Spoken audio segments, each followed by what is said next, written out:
feels like the time to stare at my face for many hours once again. I set myself the goal of painting 100 of my dream stories, which I recently completed. And in the process of those 100 paintings, I painted my first 2 mirror self-portraits. Both were very evoking and personal experiences for differing reasons.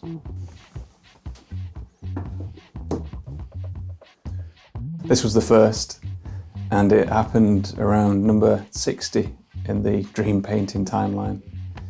By that time, I'd got really familiar with oil pastel and oil paint on this paper, which freed me of a lot of the production concerns. And this being my first mirror self-portrait, I didn't realise how much I would have to reset my face position. So I was using my jaw here, along with my neck, kept looking and making sure that those 2 things lined up before drawing again. And before this, portraiture didn't exist in my head at all. So, more so than anything, this piece of work unlocked a whole new mental territory for me, both in self-portraiture and portraiture in general. This was the second one, and I had a very different time with this technically. So this was painted on canvas, which was primed with Thixotropic Alkyd primer. So it was primed, sanded, until you get a mirror-like finish, which meant that it hated the pastel, and it actually cracked some of the canvas. But it loved the paint. The paint sits on top of this, unlike the paperworks that I've been doing, where they're unprimed, so they just drink up all the paint. From a performance standpoint, I was sat at quite a weird angle, and it meant that it was very much uncomfortable compared to the first one. And this turned into something that feels to me like a funeral portrait. It's managed to display all the rigid aspects of my character that I dislike, and is the same reason why I initially disliked this portrait, but months later I realised that's why it's a better portrait than the first one I showed you.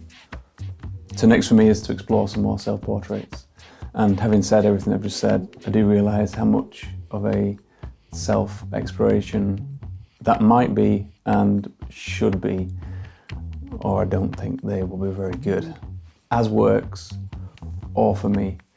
Taking on everything that I've learned so far and what I learned from the 100 dream paintings, I'm going to paint these things a lot smaller, or even smaller, so they can be a lot more regular and be less of a monumental task. And I'm going to use some new oil pastels that I've got. They're a lot more lipsticky than the ones I've been using. And they also smell very strange. So I don't fall into a habit of just using them like I have been doing.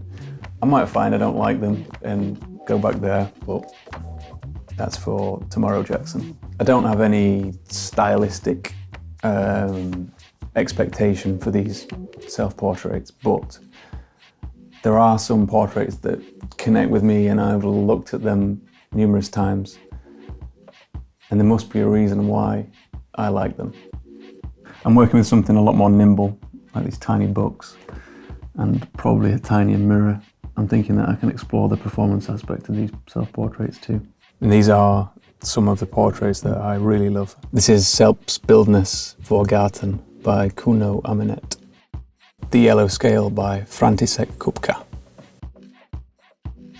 Self-Portrait with a Bottle of Wine by Edvard Munch.